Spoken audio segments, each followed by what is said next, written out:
ആഹാ, എന്താ ഒരു ടേസ്റ്റ്! ഞാനിപ്പോ എന്താ കഴിക്കുന്നേന്നല്ലേ നിങ്ങൾ ആലോചിക്കുന്നേ? ഇത് അടിപൊളി ചിക്കൻ കട്ട്ലേറ്റ് ആണേ. അപ്പൊ തുടങ്ങാം. ഒരു പാത്രത്തിൽ കുറച്ച് എണ്ണ ഒഴിച്ച് എണ്ണ ചൂടായി വരുമ്പോൾ ഇഞ്ചി, വെളുത്തുള്ളി, സവോള, പച്ചമുളക്, ഒരു സ്പൂൺ കുരുമുളക് പൊടി, കുറച്ച് ഗരം മസാല നന്നായി യോജിപ്പിക്കുക. ഇനിയും ഇതിൽ ആഡ് ചെയ്യുന്ന ചിക്കനാണ്. ഞാനൊരു 4 ചിക്കൻ ബ്രസ്റ്റ് എടുത്ത് വേവിച്ച് അതൊന്ന് മിക്സിയിൽ കറക്കി എടുത്തതാണ്. അതിട്ട് നമുക്കിനിയും പൊട്ടാറ്റോ ചേർക്കാം, ആവശ്യത്തിന് ഉപ്പ്. ഇനി ഇതെല്ലാം നന്നായി മിക്സ് ചെയ്യാം.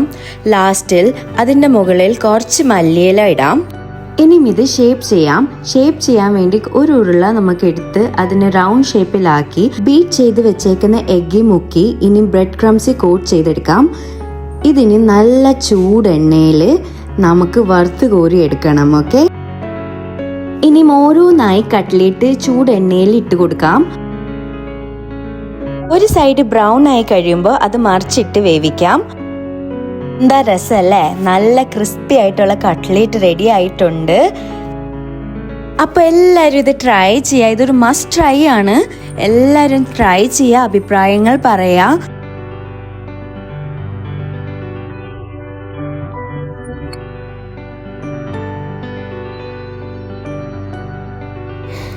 ചിക്കൻ കട്ട്ലേറ്റ് ഫ്രീസ് ചെയ്യാൻ ഈസിയാണ്. അതുപോലെ അതിൻ്റെ ക്രിസ്പിനെസ് മെയിൻറ്റെയിൻ ചെയ്യാൻ ഈ സ്റ്റെപ്പ് ഫോളോ ചെയ്യുക. കട്ട്ലേറ്റ് ഫ്രൈ ചെയ്യാതെ തന്നെയാണ് ഫ്രീസ് ചെയ്യേണ്ടത്. ഫ്രീസ് ചെയ്താൽ അത് ശരിയാവില്ല, അതിൻ്റെ ക്രിസ്പിനെസ് ഒക്കെ പോകും. സോ ഫ്രൈ ചെയ്യാണ്ട് നമുക്കിത് ഫ്രീസ് ചെയ്യണം.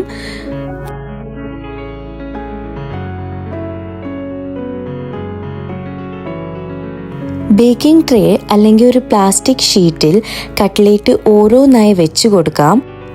ഇത് ഒരു ലെയറായിട്ട് തന്നെ വെക്കണം, അല്ലെങ്കിൽ എല്ലാ കട്ട്ലേറ്റും ഒട്ടിയിരിക്കും. ഒരു 1 to 2 hours ഇതിനെ ഫ്രീസ് ചെയ്യാം, ഇത് ഇച്ചിരി ഒന്ന് ഫേം ആവുന്ന വരെ. കട്ട്ലേറ്റ് ഫ്രീസ് ആയി കഴിഞ്ഞാൽ അതിനെ ഒരു എയർ ടൈറ്റ് കണ്ടെയ്നർ അല്ലെങ്കിൽ ഒരു സിപ്പ് ലോക്ക് ബാഗിൽ ഇട്ട് വെക്കാം.